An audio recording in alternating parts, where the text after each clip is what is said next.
তো ভাই বোনেরা, আমি এখন 2টা ডিম দিয়ে কেক বানাবো, আপনারা দেখতে থাকুন।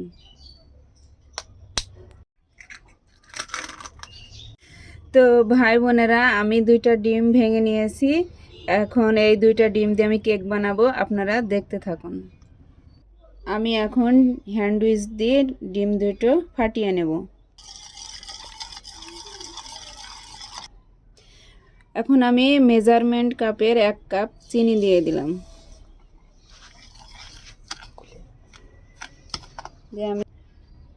এখন আমি এই ডিম আর চিনির সাথে ভালোভাবে মিশিয়ে নেব।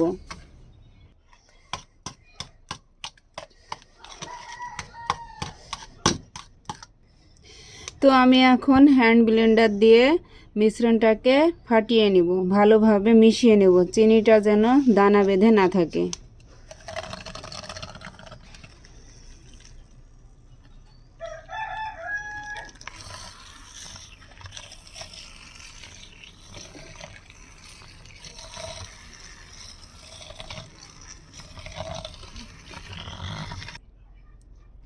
এখন আমি এই মিশ্রণটাতে 1/2 কাপ তেল দিয়ে দিলাম।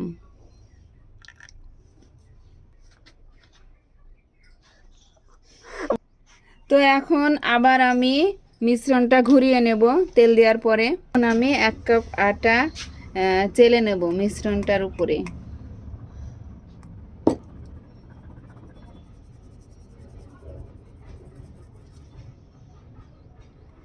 বাকিটা দিয়ে দিলাম।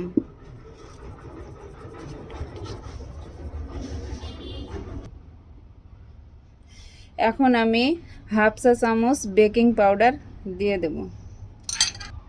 1/2 চামচ পরিমাণ মতো একটু লবণ দিয়ে দিলাম। এখন আমি আস্তে আস্তে মিশ্রণটা মিশিয়ে নেব। মিশ্রণটা আস্তে আস্তে মিশিয়ে নিচ্ছি। দেখুন, মিশানোর পরে ঘনত্বটা ঠিক এমন হবে।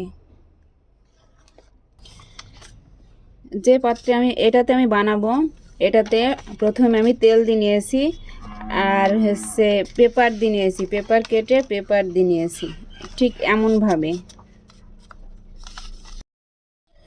এখন আমি এই মিশ্রণটা এই পাত্রে ঢেলে নেব কেকটা বানানোর জন্য।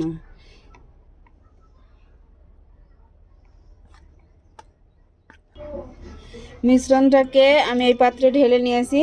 এখন আমি ইয়েতে দেব, চুলায় দেব, গ্যাসে। আমি চুলাটা অন করে দিয়েছি।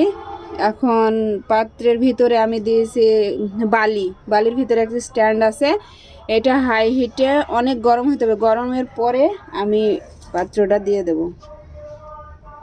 হিট হয়ে গেছে, আমি এটা বাটিটা বসিয়ে দিলাম। এবার আমি ঢেকে দেব। কেকটা হয়ে গেছে, এখন আমি তুলে নেব।